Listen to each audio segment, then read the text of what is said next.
Good morning po.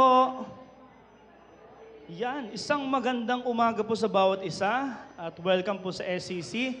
Meron po ba tayong mga newcomers, first time visitor? Yung ating mga young people nagbabalik. Welcome guys at kayo po ay sagot sa aming panalangin. Welcome sa bawat isa. At purihin po ang Panginoon dahil dito po tayo para mag-fellowship. Ayan na po ba yung mga favorite nilang chairs? Ayan na, yun, ang mga po. Pwede po bang batiin nyo ng magandang umaga yung katabi nyo? Sabay-sabay po tayo. 1, 2, 3, go! Magandang umaga, kapatid. Yan, purihin ang Panginoon. Sige po, tayo po'y tumayo bago po tayo mawit sa Panginoon. Let's pray. Panginoon Diyos, sa makapangyarihan sa lahat, salamat Panginoon. Mula sa aming puso, Panginoon, hindi kami karapat-dapat, Panginoon, sa iyong harapan. Pero tinanggap mo kami, Panginoon. Tinuring mo kaming iyo, Panginoon, nung sumuko kami sa iyo, Lord. Salamat, Panginoon, sa ipong lahat ng kapurihan. Pagpalain niyo po kami, Panginoon, sa umagang ito. Sa pangalan ni Jesus. Amen. Let's sing Salamat, Salamat. Palakpak naman tayo sa Panginoon, church. Iyan. Salamat, Lord. Let's sing. Kung aking mamasa ang kalawakan, hindi ko maunawaan ang iyong dahilan kung bakit ako'y pinili mo tinalagaan. Hindi ko kayang isipin, hindi ko kayang sukatin ang pag-ibig mo, Jesus, na iyong binigay sa amin. Salamat, Panginoon. Salamat, salamat, O Jesus, sa pag-ibig mo. Walang ibang nagmahal sa akin na katulad mo. Salamat, Panginoon. Salamat, salamat, O Jesus, sa pag-ibig mo. Ako'y magsasaya sa piling mo. Amen, church! Palakpak naman tayo sa Panginoon.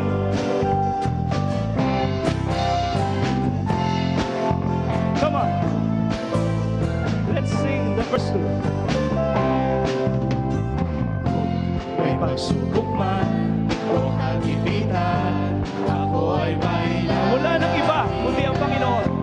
Ikaw, Jesus, ang aking sandigan, hindi mo ko papabayaan.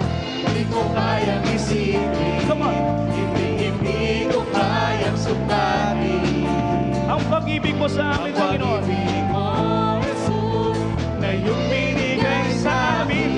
Salamat, church. Salamat, salamat, O Jesus, sa pag-ibig mo. Walang ibang nagmahal sa akin na katulad mo.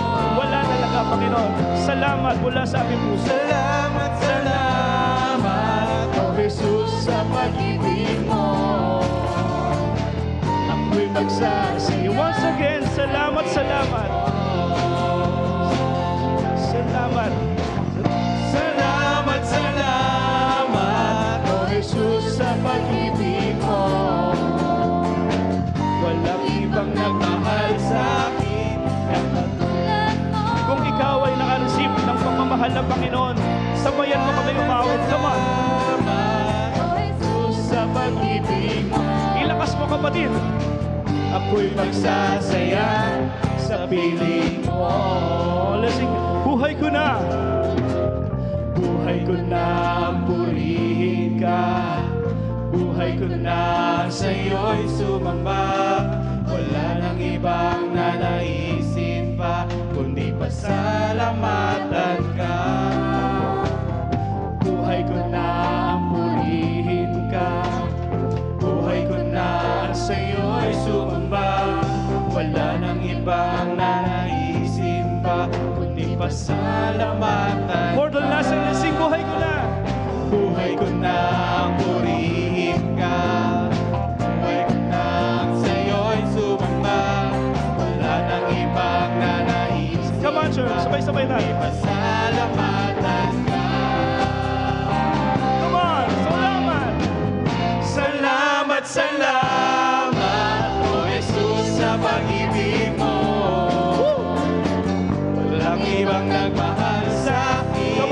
puso mo sumayaw sa Panginoon, isayaw mo kapatid. Salamat, salamat, O Jesus, sa pag-ibig mo. Ako'y So once again, salamat, salamat. Salamat. Salamat, salamat, O Jesus, sa pag-ibig mo. Thank you, Lord. Walang ibang nagmahal sa akin na katulad mo. Salamat, salamat, O Jesus, sa pag-ibig mo. Ako'y magsasaya sa piling mo. Ako'y magsasaya. Ako'y magsasaya sa piling mo. For the last time, tayo'y magsasaya sa piling niya. Ako'y magsasaya Sa piling mo. Come on, church, palakpak mo tayo sa Panginoon. Salamat, Lord. Thank you, thank you. Sa iyong lahat ng kapurihan, Panginoon.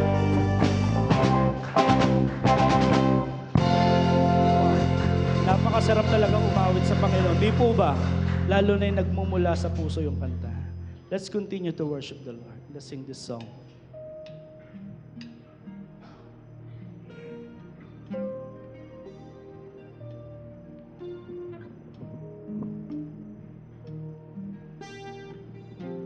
Let's sing. Wala kang katulad, walang gaya mo. Ikaw lang ang Diyos na sinasambang lubos. Sa paglipas ng panahon, ikaw pa rin hanggang ngayon. At magpakailanman, Panginoon. Itataas, ihahayag pangalan mo'y itatanyag. Ang pagsamba'y iaalay. Panginoon, ikaw lamang. Once again. Ang salita mo ang kailangan ko.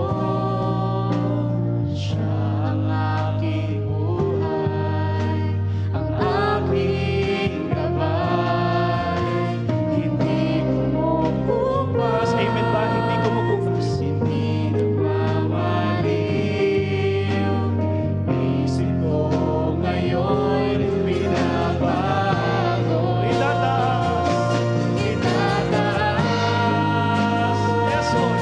ihahayag Walang iba, kundi ang pangalan mo, Jesus. pangalan mo. Yes, Itatanyag ang pagsambay, iaalay. Panginoon, ikaw lang. itataas. Itataas, ihahayag pangalan mo'y itatanyag. Ang pagsamba. Ang pagsambay, iaalay. Panginoon, ikaw lamang. Hallelujah. Panginoon Diyos, sa makapangyarihan sa lahat. Salamat, Panginoon. Wala kaming itata sa pangalan, kundi ang pangalan mo namin. Ang nag-iisang pangalan na pinitay sa ilalim ng ulo, Panginoon, kundi ang pangalan mo, Jesus. Salamat, Lord God. Hindi kami karapat dapat sa iyong harapan. Pero pinakita mo sa amin, Panginoon, yung napakadakilang pagmamahal mo, Panginoon. Hindi ka nagbago sa amin. Sa paglipas ng panahon, ikaw pa rin hanggang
time, let's sing, Panginoon.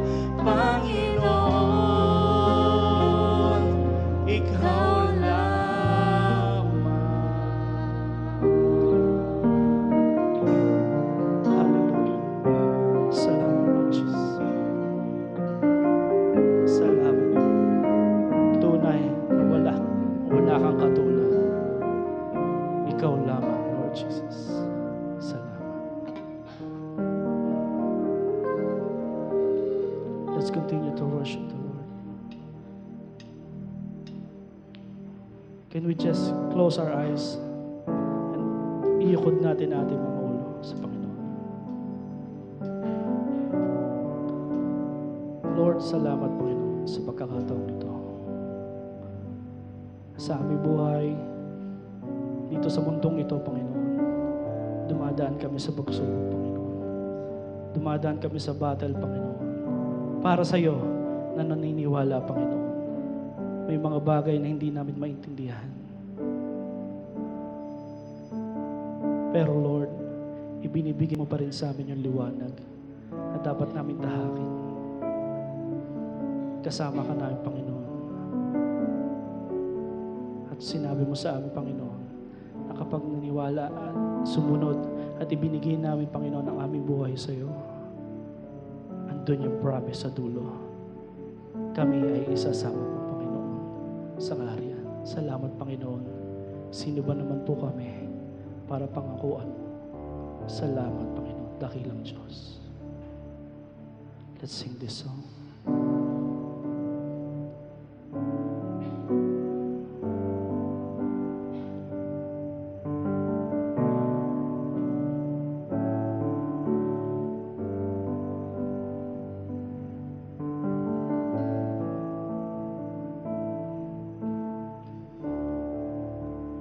To your hands I commit again, with all I am for you, Lord. You hold my world in the palm of your hand, and I am yours forever. Sing, Jesus, I believe. Jesus, I believe in you. Jesus, I belong to you. You're the reason that I live, the reason that I sing with all I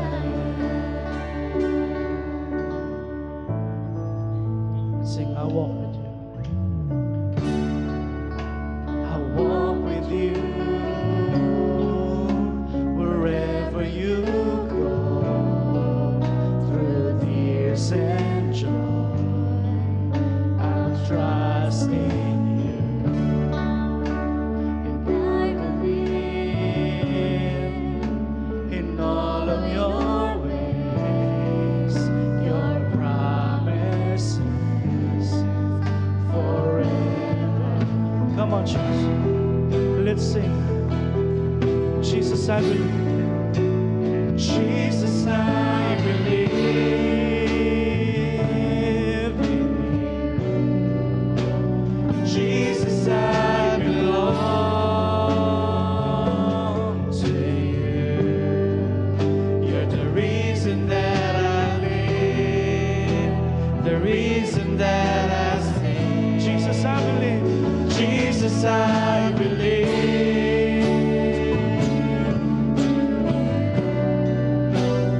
Jesus, I belong to you.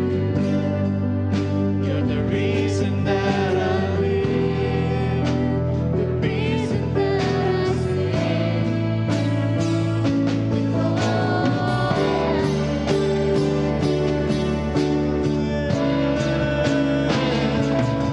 Oh,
voices, Jesus, I believe with all I am. Jesus, I believe. Yes, Jesus.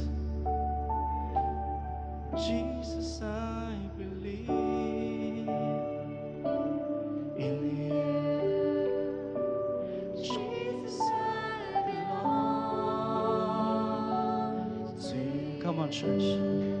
You're the reason that I live, the reason that I sing. Once again, Jesus, I believe.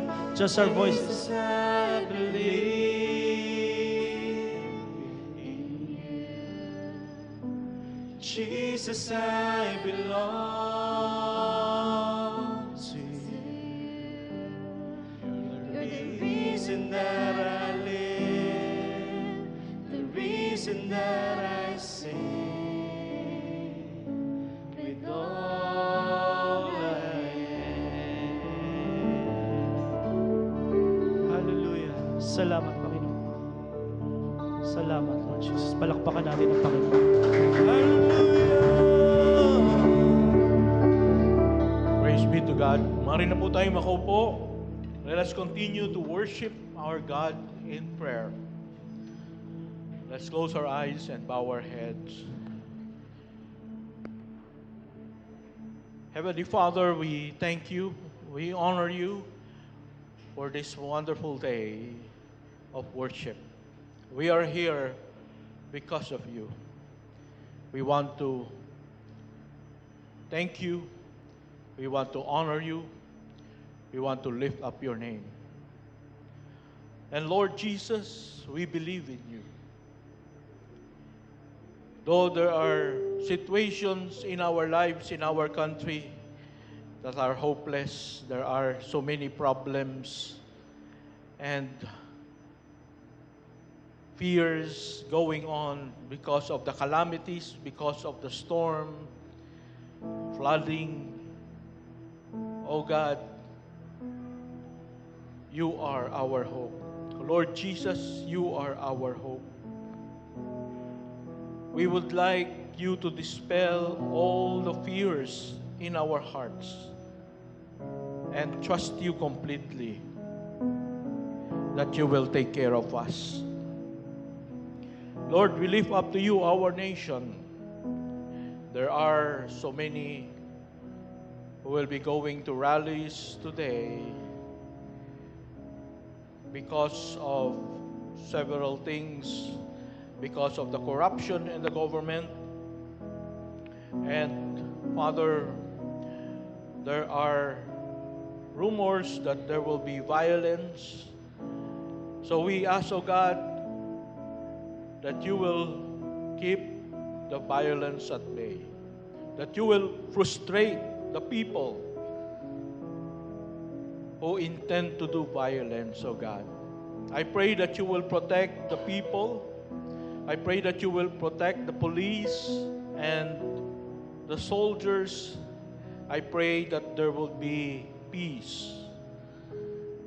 Oh Lord, Heavenly Father, we lift up to you our nation. We pray, oh God, that there will be repentance among our people. And most especially, Lord, our leaders who are involved in corruption. Oh God, have mercy upon our nation. Help us, Lord, to change.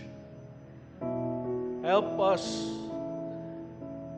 to stop corruption so that our country will move forward, and most especially the poorest among us will be given brighter future instead of the money going to corruption. Have mercy upon us, O God. And we lift up to you our church. Help us, Lord, to minister to the community around us. Enable us to have the love of God, the love of the Lord Jesus for all people. Not only to the poor, but also to the middle class and to the wealthy. Truly, you died for all of us. And we pray, O God, that we would reach out to everyone. I pray that you will anoint me with the Holy Spirit as I preach your word this morning. Bless your church, O God. This is our prayer in Jesus' mighty name. Amen. Amen. Good morning, everyone. Welcome to Solace of Christ. And here we are, family. And so, today we would like to welcome everyone. Do we have first-time visitors today? Meron ba tayong first-time na kasama natin ngayon? Taas ang kamay. First time? First-timer? May first-timer ba? Second-timer na. Alright? So, let's all stand and let us sing a welcome song for one another. Let's go around and let us welcome each other. Come on. We're glad that you have come To share your life with us. as we grow In love, we always need to. But God would have us be a family, always there to be strong and to live on. We will learn to love each other more in each new day. We don't have to be on our lips in everything we say. May the Spirit let our hearts and teach us how to pray, that we might be a true family. Welcome to the family. We're glad that you have come to share your life with us as we grow in love. We always be two, but God would have us be a family, always there to be strong and to live on. Praise be to God.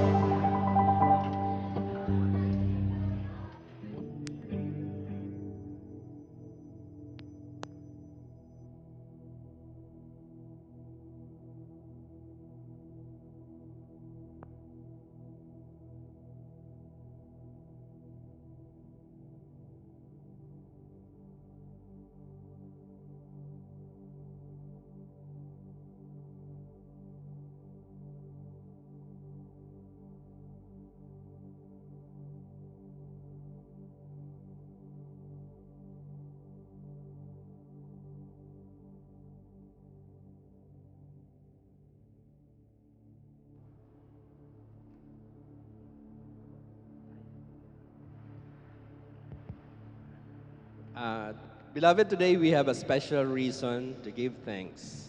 God has shown His goodness and faithfulness in our midst through God's gift of life and your intentional loving presence. And to every answered prayer, every provision that He has given us, and every blessing we enjoy is a reminder that the Lord, Yahweh Rohi, and our chief shepherd, and we shall not want.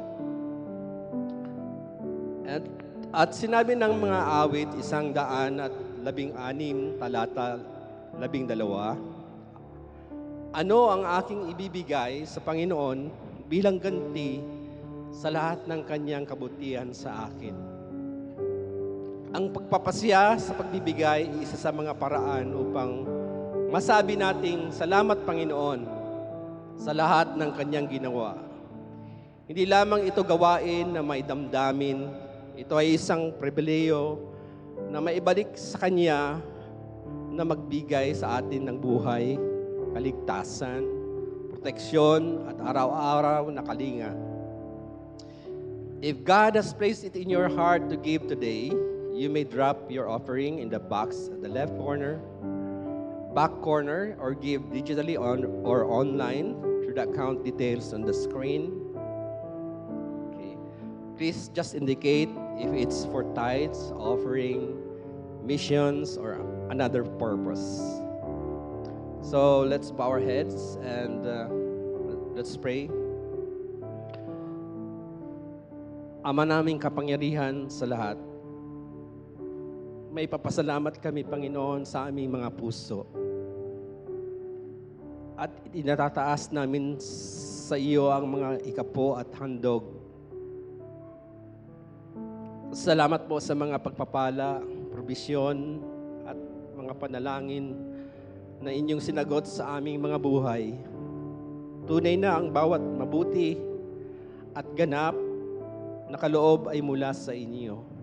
At ngayon ay inahandog namin ang munting bahagi nito upang parangalan ka. Ituro mo po sa amin na maging tapat na katiwala ng lahat ng pinakakaloob mo sa amin. Ang aming oras, talento, at kayamanan. Tulungan mo kaming magbigay ng may kagalakan, katapatan at may layunin sapagkat mahal ka namin at naniniwala kami na misyong ipinagkatiwala mo sa amin. Pagpalain mo po ang mga handog na ito upang magdulot ng paglago sa iglesia at kalwalhatian sa inyong pangalan, o Panginoon. Nawa ang aming papasalamat ay hindi lamang sa salita, kundi sa aming pagbibigay, ang aming paglilingkod at pamumuhay sa inyo. Panginoon, ang lahat ng karangalan, papuri at papasalamat ngayon at magpakailanman. Sa pangalan ni Jesus. Amen. Pwede na po tayong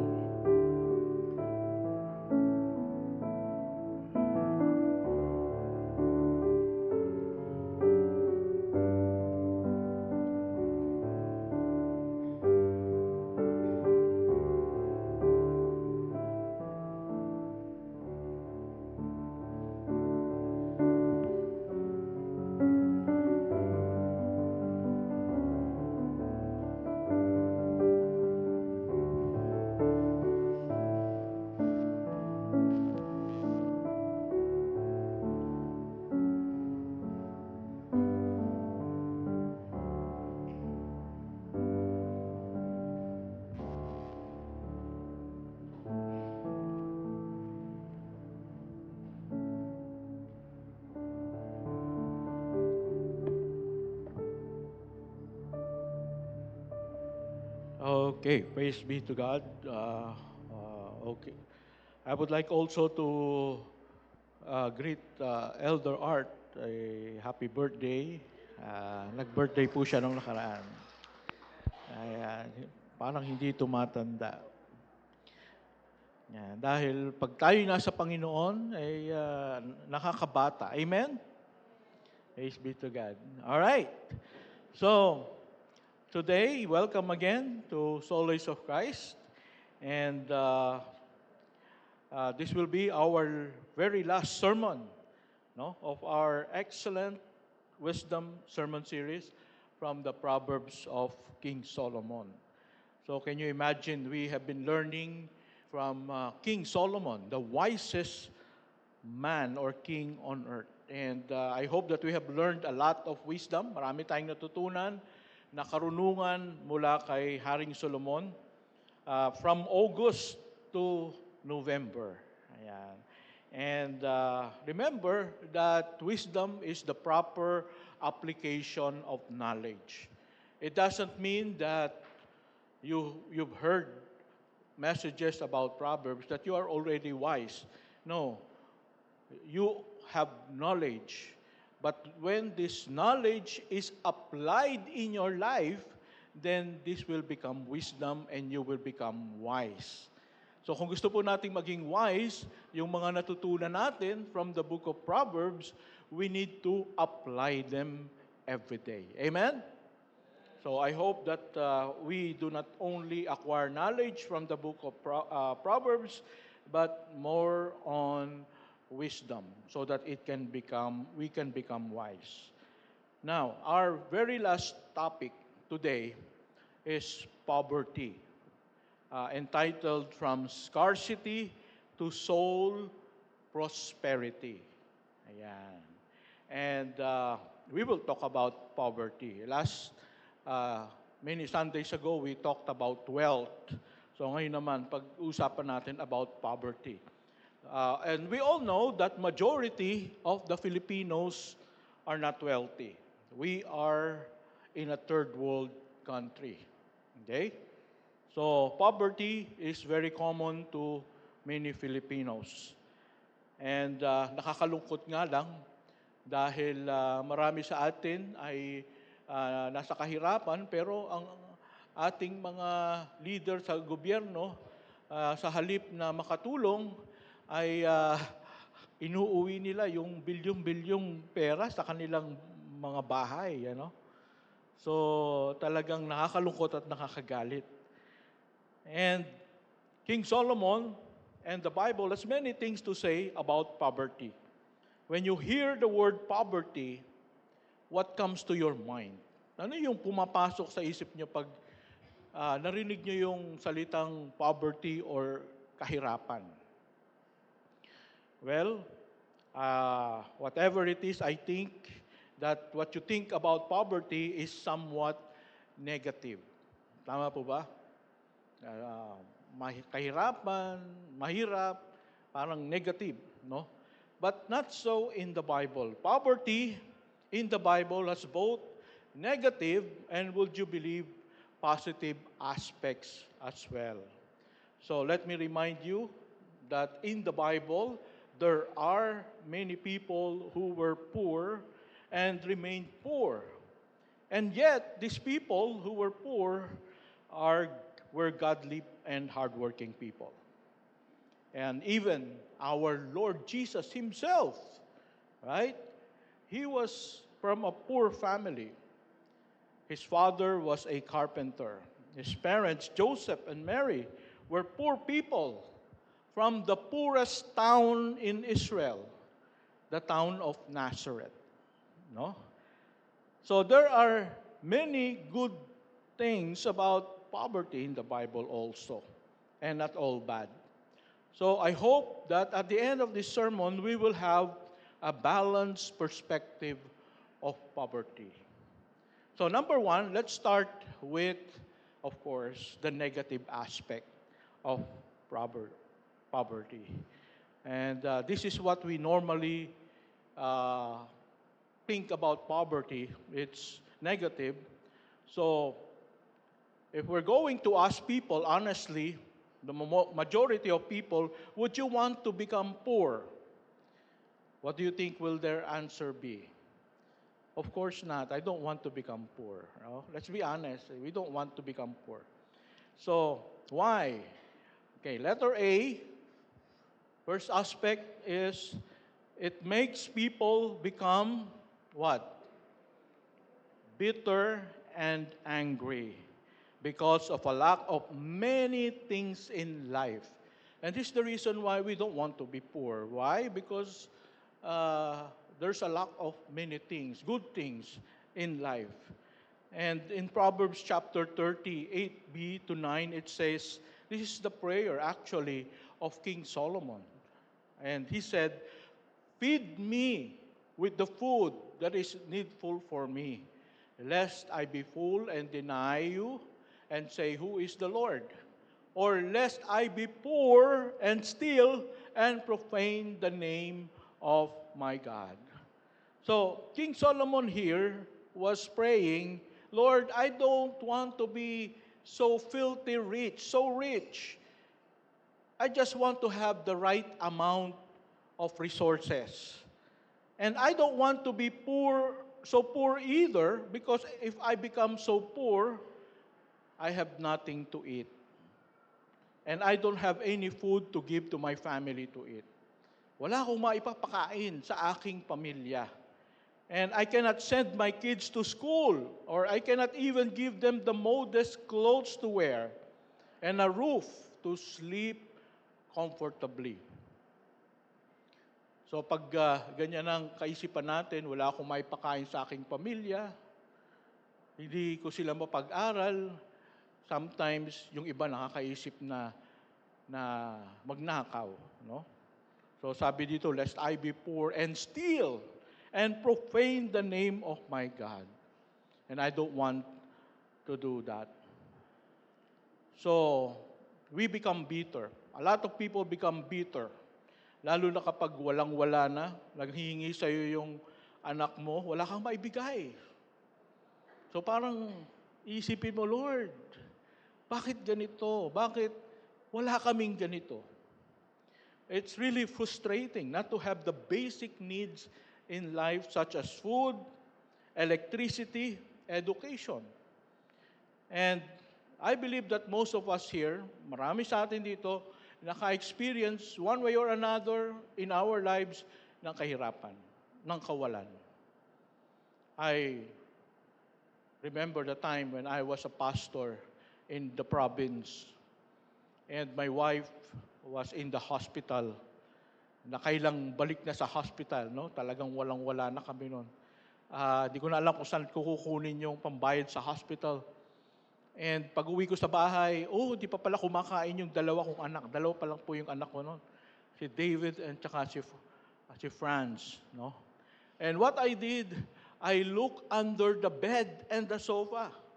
Tumingin ako sa ilalim ng higaan namin. Naku, baka merong benching ko pa dito. Yun, nakukuha naman ako. At nung makakuha ko ng mga barya-barya, takbo ako sa tindahan at pinambili ko ng tuyo. So yun ang pinakain ko sa mga anak ko. 2 tuyo. Ako, yung ulo. Kasi hindi nila kakainin yung ulo eh. So yun ang kinain ko. And, I was a pastor at that time. And I was praying, Lord, I could have been an architect. I was studying to be an architect. But I obeyed you. I become a pastor, Lord. Please help me. Alam nyo, na-realize ko, yun ay pagsubok ng Panginoon para mapatatag ang aking pananampalataya, ang aking commitment sa Kanya. And I can see, looking back at that time, the Lord has been good. The Lord has answered my prayers. So, pero nakakalungkot kapag tayo'y nasa gitna ng ganong mga klaseng pagsubok. At buti na lang, meron pananampalataya sa Panginoon. Buti na lang, meron tayong Diyos na madadalanginan. Meron tayong Diyos na alam natin na temporary lang ito, anak. And I will see you through all these difficulties and sufferings. And true enough, pinaranas lang talaga ng Panginoon so that I can learn to pray and I can learn to trust in the Lord. So yun po ang sometimes ang difficulty natin kapag nakakaranas tayo ng mga sufferings at kawalan. Another thing, one sad thing about being poor is that people tend to not want to become friends and associate with you. Parang iniiwasan ka. Kapag luma yung damit mo, pag yung iba, mga fashionista, tapos ikaw luma yung damit mo, parang hindi ka masyadong nilalapitan ng mga tao. They avoid poor people. Ang sabi nga sa Proverbs 14 verse 20, okay? It says, the poor is disliked even by his neighbor, but the rich has many friends. Okay, let me explain this Proverbs to you. King Solomon did not say this Proverbs because this is right. Hindi po ito sinasabi ni Solomon sapagkat ito ay tama na iwasan, is to dislike the poor. No. He's only said this as a fact that this is what happens when people are poor. Kumbaga, preference ng mga tao, generally, na ang gusto nilang kaibigan ay yung may kaya. Ang gusto nilang kaibigan, yung mga mayayaman. And do you know that this also happened to the Lord Jesus? No? Maging ang ating Panginoon, nangyari ito sa Kanya in Matthew chapter 13, verse 54 to 58. Okay? I would like for us to read this. And coming to his hometown, he taught them in their synagogue, so that they were astonished and said, "Where did this man get this wisdom and these mighty works?" In verse 55, "Is not this the carpenter's son? Is not his mother called Mary? And are not his brothers James and Joseph and Simon and Judas? And are not all of his sisters with us? Where then did this man get all these things?" And they took offense at him. But Jesus said to them, "A prophet is not without honor except in his hometown and his own household." And he did not do many mighty works there because of their unbelief. Can you imagine that? Si Jesus, bumalik siya sa kanyang sariling hometown. Saan ang hometown ni Jesus? Sa Nazareth. Nazareth is the poorest town. So itong nagsasalita nito, siya ay mahirap na tao. Pero, mas nahihirapan pa siya kay Jesus. Can you imagine that? From Nazareth, mahirap na tao, mas mababa pang tingin niya kay Jesus because he was just a carpenter's son. So can you imagine that even the Lord Jesus himself ay mababa ang tingin. He was rejected as the Messiah by these people because he was poor.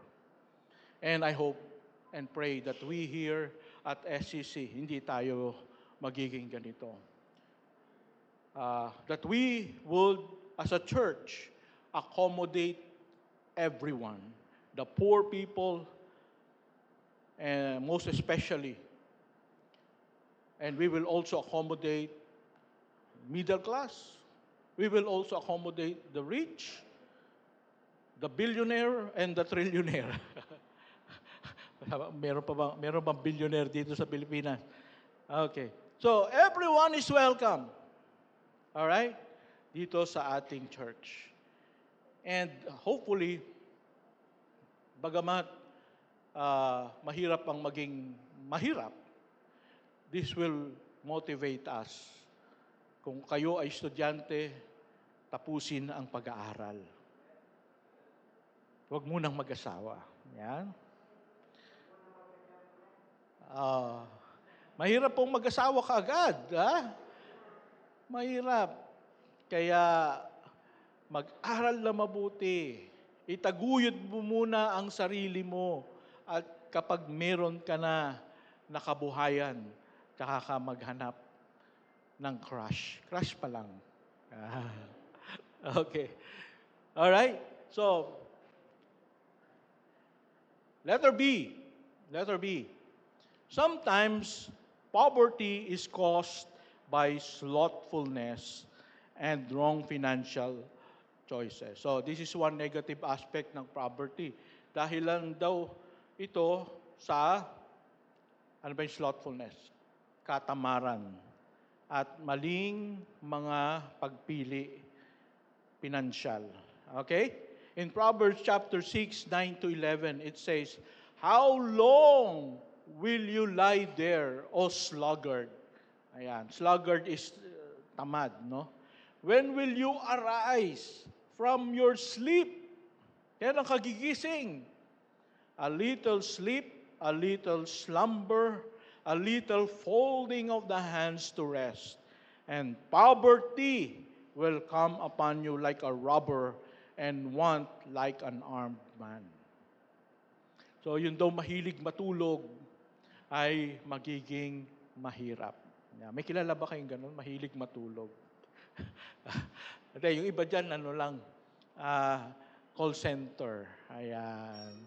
Kaya inaantok pag umaga dahil sa gabi, masipag, nagtatrabaho. Biro mo yon. Okay. So, okay lang yon. Pero yung wala nang ang trabaho, tutulog-tulog pa. Ano? Yun ang iwasan natin. So the reason why being poor has negative connotation was because it was a result of being slothful. Ang tawag natin sa kanila mga tambay, mga sugarol, mga sabungero, na namumuhay sila by taking chances or gambling. I hope na walang mahilig sa sabong dito. Sa pula, sa puti, or online sabong. Nako, marami pong napapahamak sa ganyan. Okay? And even Apostle Paul in 2 Thessalonians chapter 3 verse 10, he said, "We would give you this command, if anyone is not willing to work, let him not eat." Kung hindi raw magtatrabaho ay ano daw? Huwag pakainin. Mga nanay, yung bang mga anak nyo nagtatrabaho sa bahay, naghuhugas ng plato, nagliligpit ng kanilang mga ano. Pag hindi, ano sabi dito? Huwag pakainin. Gawin mo muna yung trabahong bahay. Okay. So, this also applies, of course, sa mga taong hindi nagtatrabaho. At, siyempre, we would like to train our children to be working hard. Okay? So, sa bahay pa lang, turuan natin sila na maging masipag.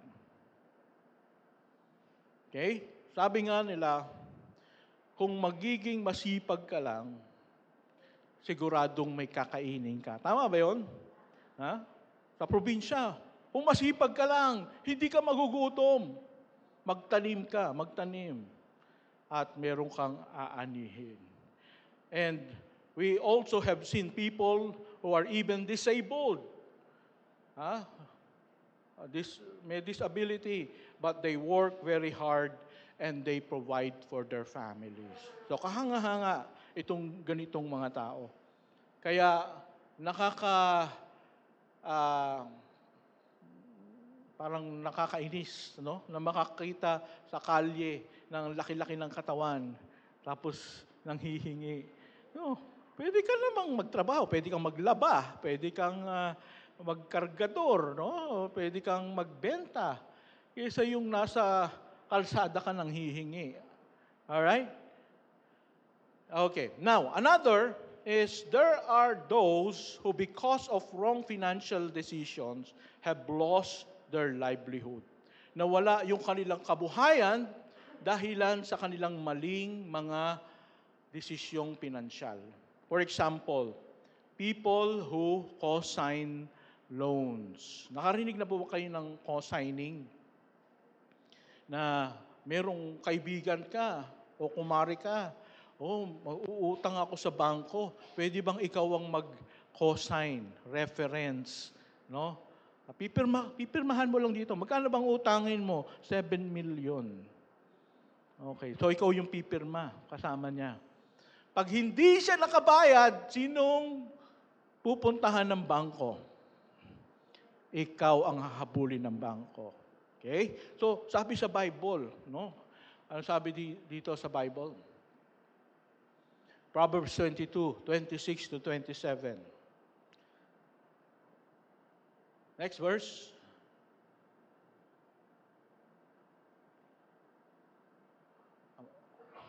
Okay, mukhang wala. Pero ang sabi dito, no, Proverbs 22:26 to 27, be not one of those who give pledges, who put up security for debts. If you have nothing with which to pay, why should your bed be taken from under you? No? So, pati yung higaan mo, kukunin. Wala ka nang hihigan. Yung bahay mo, kukunin. Pero hindi ikaw yung may utang. Because nag-co-sign ka. Okay? Naka-experience na ba kayo ng gano'n? May lumapit sa inyo na, sige na, mangungutang ako, ikaw ang pumirma. Yan, ikaw ang hahabulin. Huwag po tayong papayag sa gano'n. Another, Proverbs 13:11. Ito, Proverbs 13:11. Wealth gained hastily will dwindle, but whoever gathers little by little will increase it. Ano po ito? This talks about getting involved in get-rich-quick schemes. Get-rich-quick schemes. Yan. Nakarinig na ba kayo nito? Mag-invest ka. Within 2 weeks, 70% ng ininvest mo, babalik sa'yo. Talaga? Nako, naging mathematician ka tuloy. Nako, pag magbibigay ako ng 100,000, magkanong kikitain ko? Ang laki. Sige. Pati yung natatabi ko sa bangko, no? Ibebenta ko yung ganito. At nalaman mo na lang, wala na yung nagpapa-invest sa'yo, tumakbo na. Anong tawag doon? Scam. Alright? So people, because of their greediness, they trust people who offers these opportunities. They invest a lot because they want to get rich in a fast way. But then they realize too late that their money has been scammed. Instead of being rich, they become much poorer. Okay? So matuto na po tayo. Wala pong paglago ng pera sa mabilis na paraan. Wala pong ganon. Okay?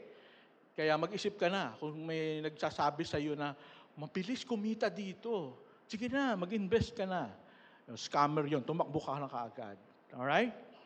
Okay, letter C. Letter C. Having poverty mindset confines people to failures. Having poverty mindset confines people to failures. Ano itong poverty mindset? Ang poverty mindset or scarcity mindset is characterized by a belief that one's circumstances will not improve, leading to a fear of taking risk, focus on scarcity, and a tendency to live from paycheck to paycheck. It can manifest as an inability to save, a tendency to overspend on small pleasures. So ano daw itong poverty mindset or scarcity mindset? Yung bang kaisipan na wala na akong pag-asa na gumanda yung buhay ko. Kaya itong aking sweldo, hindi ko na iipunin, no? Kasi wala namang mangyayari. Lalagay ko ba sa bangko to? Wala namang masyadong interest. Uubusin ko na lang. No? Pagka sweldo, tara, punta tayo ng mall. May tawag dito, 70% sale. So pagkatapos ng sweldo, konti na lang natitira. No? Wala pang sweldo, ubos na. Bakit? Kasi ubos biyaya. Okay? Poverty mindset. Kaya hindi sila nag-iipon. Kahit na badagdagan yung sweldo, ganun pa rin. Wala pa rin naiipon. Kasi ang mindset nila, enjoy while it lasts. Okay? Ubusin. Pero wag po tayong magkaroon ng ganitong perspective. Sabi nga ng mga financial gurus, no? It's not about how much you earn, but how much you save. So kahit na maliit ang iyong salary o nadadagdagan ang iyong salary, dapat mag-impok. Dapat mag-save. Alright? So, Proverbs 21, verse 20, in the house of the wise are stores of choice food and oil. But a foolish man devours all he has. Yun daw wise, maraming na-i-store na mga food at oil, pero yung foolish, inuubos lahat. Okay? So that is poverty mindset. So, control ourselves from ordering from Shopee and Lazada, no? Minsan talagang ang dami mo makikita, no? Uy, mura. Oh, ang ganda nito. Kailangan mo ba?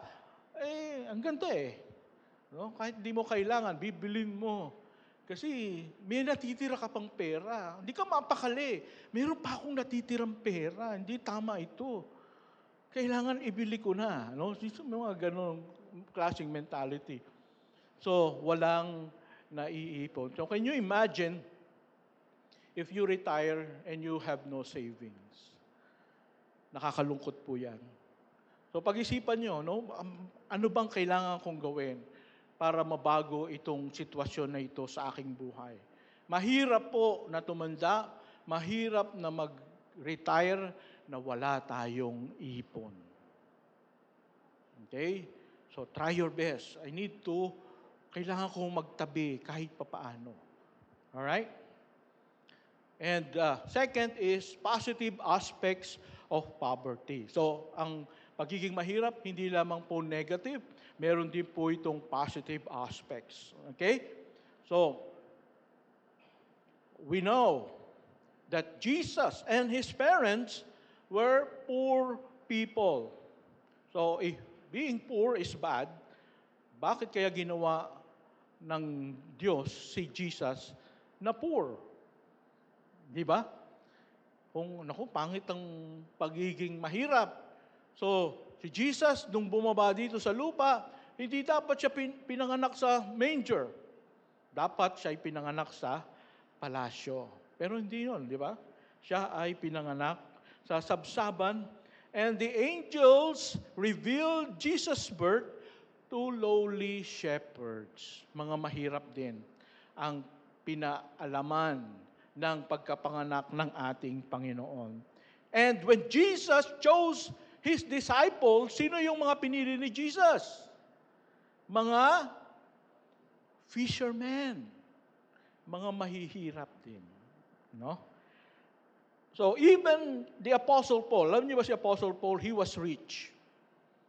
Galing siya sa isang mayamang pamilya, nag-aral siya sa isang magandang eskwelahan.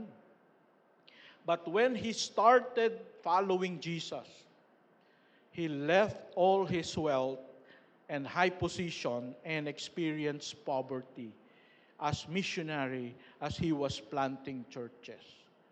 So maging si Paul, iniwanan niya ang yaman, ang karangyaan, at siya ay nakaranas maging mahirap.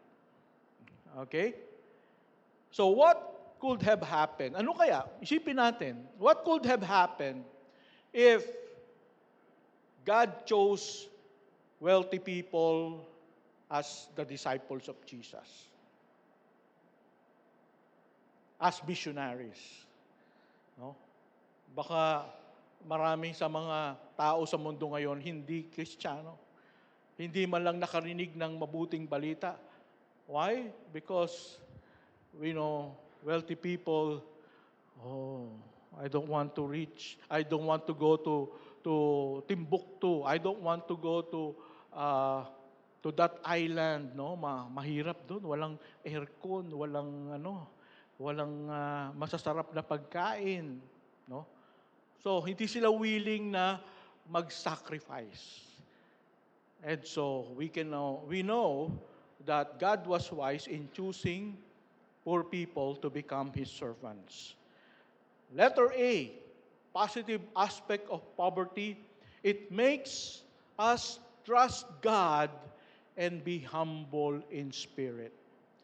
So this is one good aspect of poverty. Tinuturuan tayong magtiwala sa Diyos at maging mapagpakumbaba. Ang sabi nga, sa James chapter 2 verse 5. Okay, basahin natin. James chapter 2 verse 5. It says, "Listen, my beloved brothers, has not God chosen those who are poor in the world to be what? Rich in money." Tama ba? No, rich in faith and heirs of the kingdom which He has promised to those who love Him. Okay. Kapag tayo pala'y mahirap at tayo natutong magtiwala sa Diyos, we will become what? Rich in faith. Bakit? Kasi yung pagkain mo bukas, hindi mo pa alam kung saan mo kukunin. Anong gagawin mo? Magpe-pray ka. At yung prayer mo, hindi lang, Lord, pahingi ng pagkain bukas. Hindi. Lord, wala na po kami kakainin bukas, Lord. Please, please, please. Ibigay mo po sa amin yung pagkain namin bukas.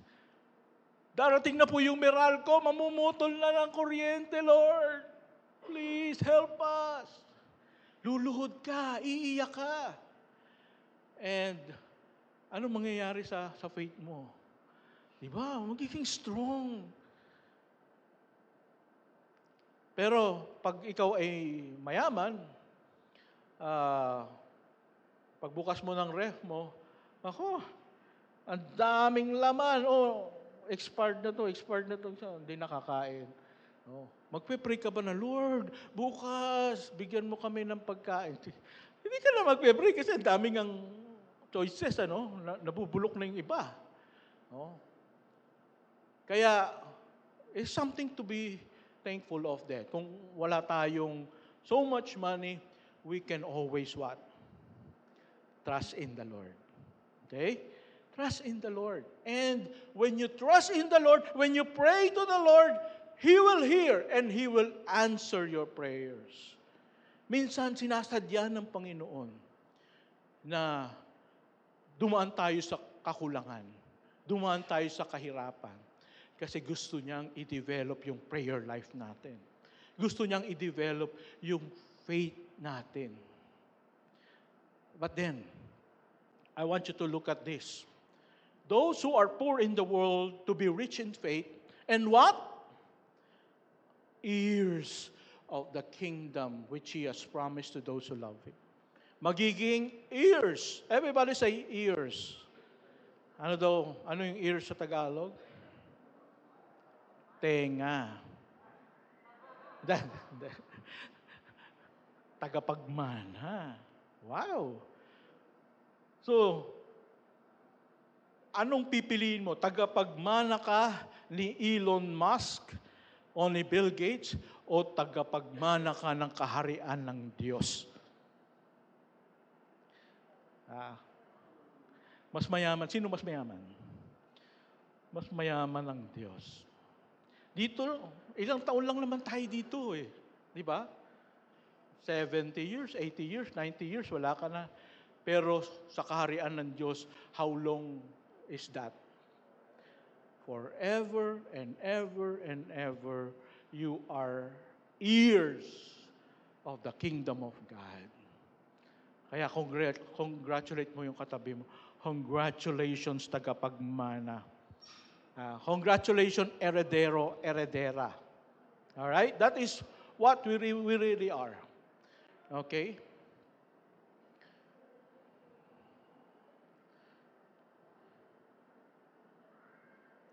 And we can remember Job. Job was very wealthy, and yet there was a time in his life that God allowed Job to be very, very poor. He lost everything. But he said in Job chapter 1, verse 21, ano sabi niya? Naked I came from my mother's womb. Naked shall I return. The Lord, what? Gave. And the Lord has taken away. Blessed be the name of the Lord. Alam mo, nakikita natin dito yung humility ng isang mayamang tao. Nung siya'y naging mahirap, ang Diyos ang nagbigay sa akin ito, may karapatan siyang bawiin ito. At purihin ang pangalan ng Panginoon. Can we do that? Kahit walang-wala ka na. Kahit meron ka lang kailangang bayaran pero wala kang pambayad. That you can honestly say from your heart, blessed be the name of the Lord. Wow. That is God is glorified, when we are in difficult situation, na dapat ay galit ka na dapat ay ayaw mo na sa Lord because of the difficulty, and yet you said, Lord, blessed be your name. I thank you, Lord. Kahit walang laman ng aking bulsa, ang pangalan ko ay nakasulat sa aklat ng buhay. Hallelujah. And someday, I will enjoy my life in the kingdom of God. Konting panahon na lang, mga kapatid, ang titiisin natin. Hindi man tayo maging mayaman sa mundong ito, pero nakatitiyak tayo na higit pa sa magiging mayaman ang kalagayan natin sa kaharian ng Diyos. Kaya ang puso natin, huwag sa mundong ito. Huwag tayong masyadong umasa sa mundong ito, sapagkat ang buhay natin sa mundong ito is just temporary. We are living for the kingdom of God. We are living to serve the King of Kings and the Lord of Lords. Ano kung hindi ako milyonaryo, hindi ako bilyonaryo? Ano kung wala akong sariling bahay at lupa? Sandali lang naman ako sa mundong ito. I am here to serve the Lord. I am here to honor the Lord. Letter B. Not only that it makes us trust God and be humble, but also it teaches us what? Contentment, and to stop an ending pursuit of material happiness. Kapag tayo'y mahirap, natuturuan tayo ng Panginoon na maging kontento sa buhay. Philippians chapter 4 verse 11, not that I am speaking of being in need, for I have learned in whatever situation I am to be what? Content. Alam niyo po, sinabi ni Apostle Paul to while he was in prison. Meron siyang pangangailangan. At dahil sa kanyang matinding pangangailangan nung time na yon, ang sabi niya, I have learned to be content. And that was coming from a person who was wealthy. Natutunan kong maging kontento nung ako ay nasa kahirapan. Pwede ba nating matutunan? Ang ibig sabihin, ng pagiging kontento pala natututunan, mga kapatid. Hindi pala ito automatic na content ka, content na, pinanganak. Bagong panganak pa lang ako, content na ako. No. It is learned. Sabi nga, no, I have learned to be content. At kapag sobra-sobra ang resources mo, matututunan mo bang maging kontento? Hindi no? Dami mong sapatos. Halimbawa, 12. Ano bang susot ko ngayong araw na to? 12 sapatos mo. Pero pag isa lang ang sapatos mo, butas pa. Wala akong magagawa. Ito lang ang susot ko. Di makukontento na lang ako. Lord, thank you sa isang sapatos. At least meron akong isang sapatos. Di ba? You can learn contentment if you have nothing. You cannot learn contentment if you have everything. And so God wants to teach us contentment. It is a good virtue that we need to learn. And you cannot learn that if you have a lot of things in life. And sometimes God will take out all those things little by little, so that you can learn. Lord, mahirap ang buhay, but I am content. I am thankful. I am alive. I have you. And you provide my needs every single day. Kaya magpasalamat po tayo sa Panginoon. Kahit ano ang meron ka, ipagpasalamat mo sa Panginoon. Be content. Matthew chapter 6, verse 31 to 33. Hindi na po natin hahangarin, no? Na magkaroon pa ng mga maghabol ng mga material things.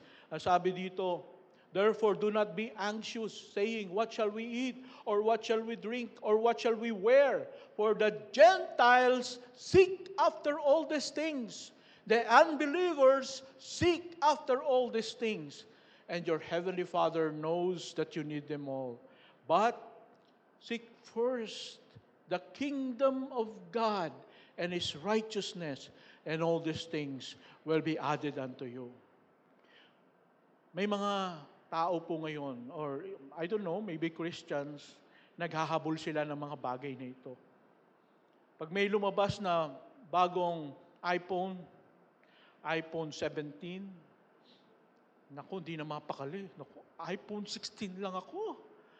Kawawa naman ako. Sobra naman ang buhay na ito. Kailangan makabili ako ng iPhone 17. Ayan. No? Awang-awa na sa sarili. Kasi iPhone 16 lang siya, may iPhone 17 na. So nakabili siya ng iPhone 17. Naglabas ng iPhone 18. Pambihira naman, kabibili ko pa lang. Meron na naman. Bibili na naman ng iPhone 18, no? Wala nang katapusan. Maaring hindi lang cellphone, maaring bag,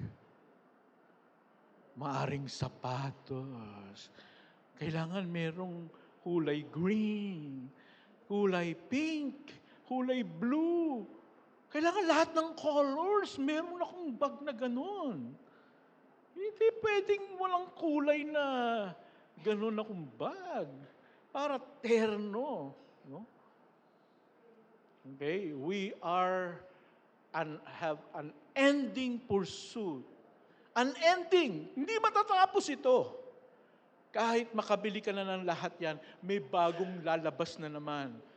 And that you will be unsatisfied. You want more and more. Mga kapatid, hindi po ito healthy.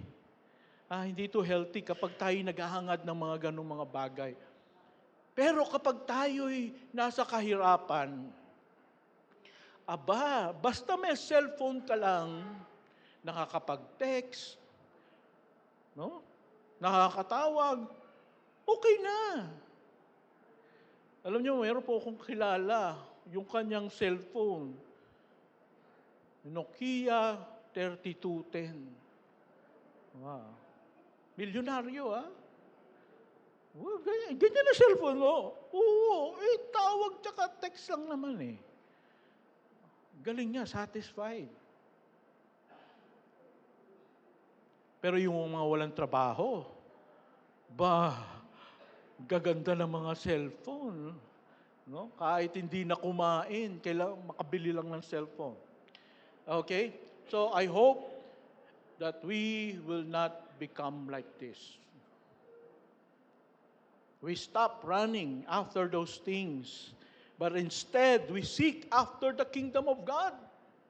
Dapat ang hangarin na natin ang kaharian ng Diyos, ang maglingkod sa Panginoon, ang mag-disciple tayo, ang mag-share ng gospel. And that is how we become mature in our faith. Kapag tayo puro material things ang hangad natin, that is immaturity. Pero pag ang hangad na natin, ang kalooban ng Diyos, ang pagsaserve sa Panginoon, that means you are becoming mature. Now, number three, the Christian's challenges in the midst of poverty. So most of us here, we are not wealthy. We really cannot stop working. Because if we stop working, we won't be able to eat and to provide for the needs of the family. Hindi tayo katulad ng mga millionaires kahit hindi magtrabaho. Kahit magpunta ng Europe ng isang buwan, marami pa rin laman ng bulsa. So tayo, hindi tayo ganun. So we have to work. So what is the challenge for us? Okay?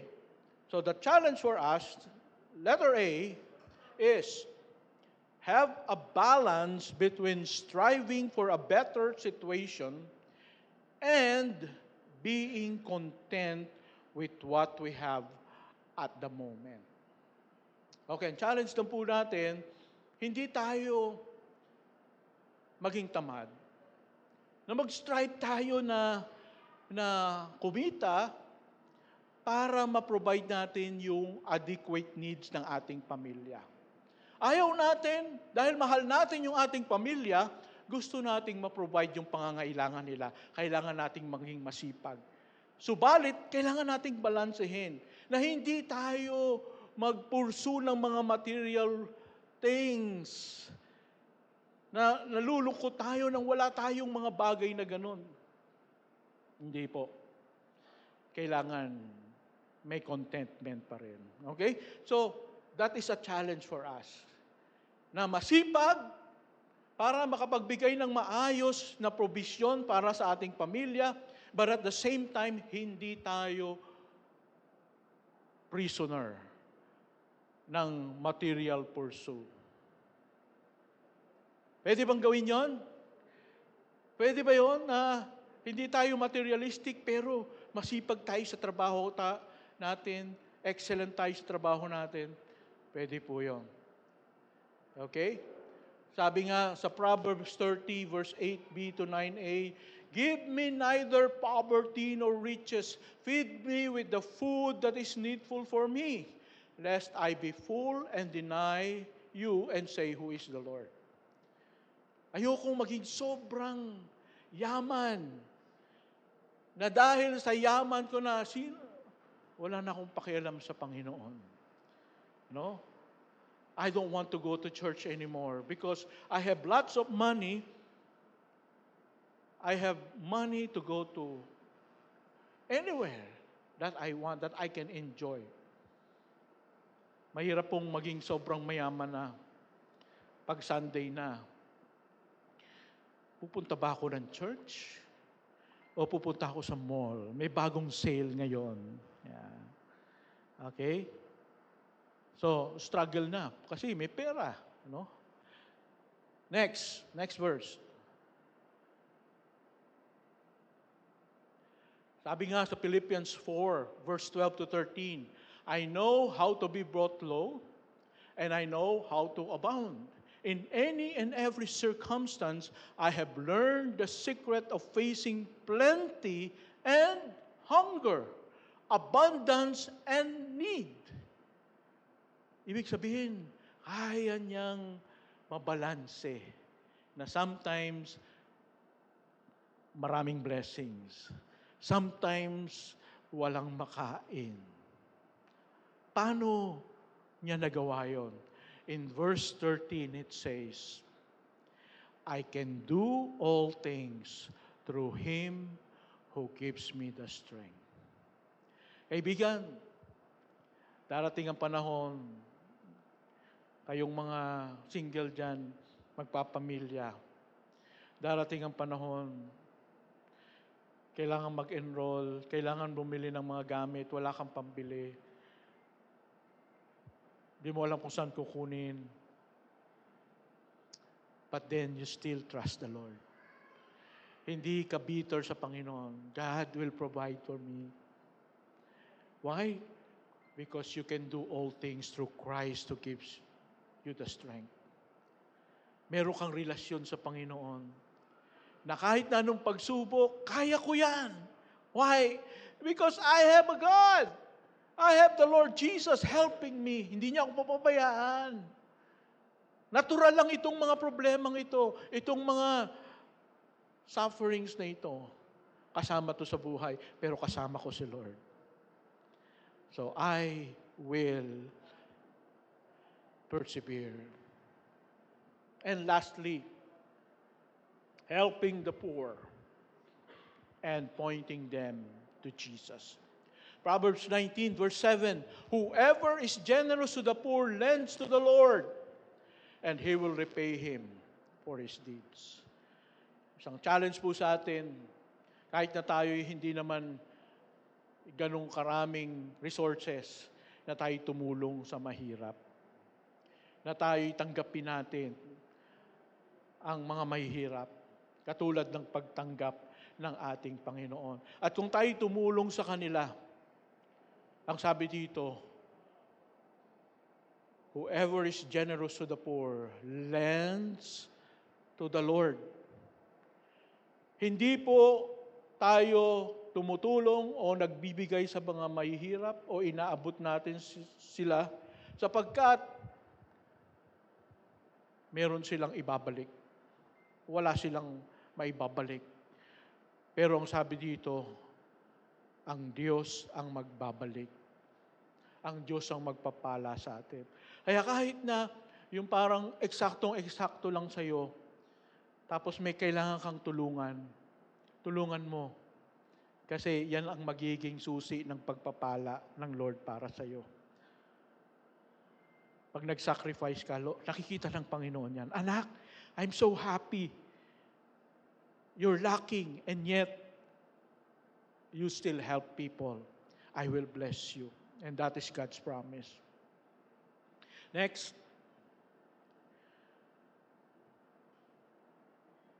In all things I have shown you that by working hard in this way, we must help the weak or the poor and remember the words of the Lord Jesus.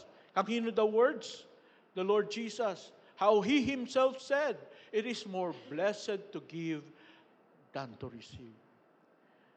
Ayan ang paalala ng Lord sa mga disciples. You are fishermen. You are poor people, but you help the weak. Because it is more blessed to give than to receive. At ang pagpapala ng Panginoon, hindi naman kagad-agad darating.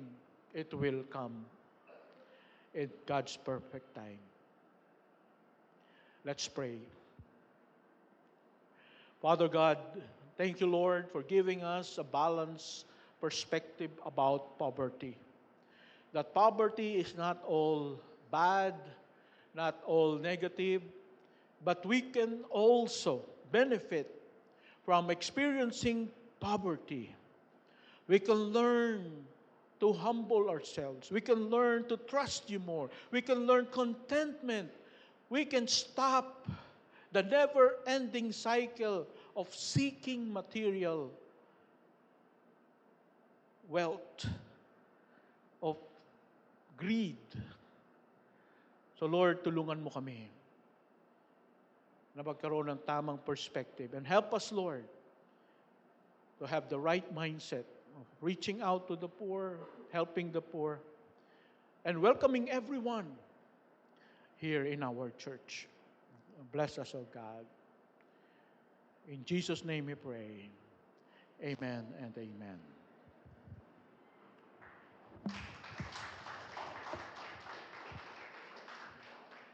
Okay, praise be to God. Natawagan na yung ating mga worship team. And I have some announcements. Today is our church business meeting after the service na kung saan ipe-present po ng ating mga officers ang activities for 2026 and we need to approve the budget, no? So hinihiling po ang mga members, no, yung formal members ng SCC, kung ikaw ay nabaptize na at ikaw ay member na ng SCC, please remain and so kailangan po nating pagmitingan ito.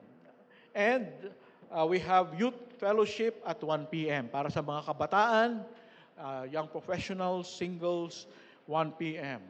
And meron pong practice pagkatapos ng 2:30 p.m. ang choir. Okay? So that's all. Tayo po tumayong lahat for our closing prayer. Our gracious Heavenly Father, we thank you, Lord, that you love everyone and you love even the poor among us. And even the Lord Jesus himself, when he went down from heaven, he was a poor man because he loves the poor and supports the poor. Help us, Lord, to have a balanced view about this. And I pray, Heavenly Father, that your grace will be sufficient for our church. Lord, we trust you. We know that you will provide for our needs. And even if we are struggling financially, we know, Father, that you know what is best for us. And at times, we know that this is only temporary and that you will also bless our church. This is our prayer in Jesus' mighty name. Amen and amen. Amen. Tayo po ay sa mandaling tumayo ulit as we close this song. Let's sing this song, Salamat, Salamat. Palakpak tayo muli sa Panginoon, church. Amen. Lahat ba ay na-bless sa biyaya ng Panginoon this morning? Amen po ba? Let's sing. Aking mamasdan ang kalawakan, hindi ko maunawaan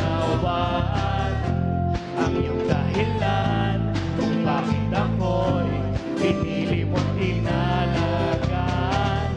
Di ko kayang isipin, hindi ko kayang sukatin ang pag-ibig mo, Jesus, na iyong binigay sa akin. Salamat, salamat, O Jesus, sa pag-ibig mo. Walang ibang nagmahal sa akin na katulad mo. Salamat, salamat, O Jesus, sa pag-ibig mo. Ako'y magsasaya sa piling mo.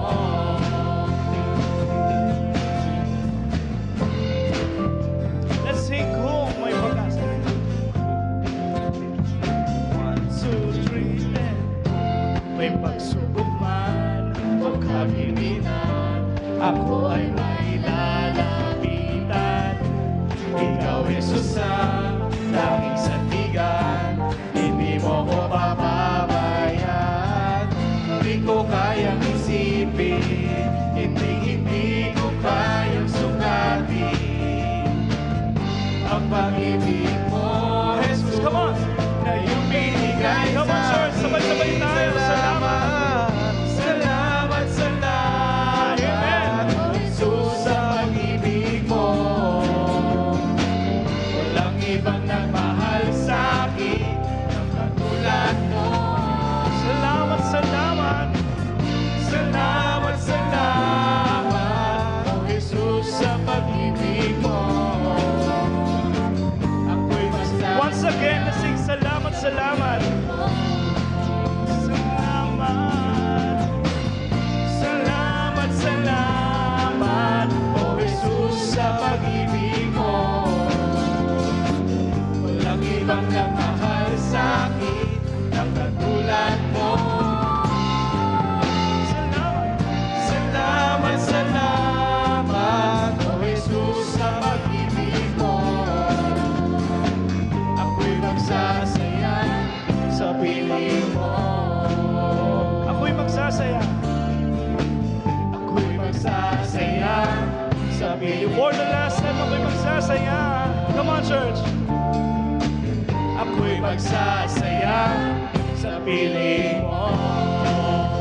Hallelujah! Palakpakan natin ang Panginoon. God bless you. And see you on next Sunday po. Salamat, church. God bless you. God bless you.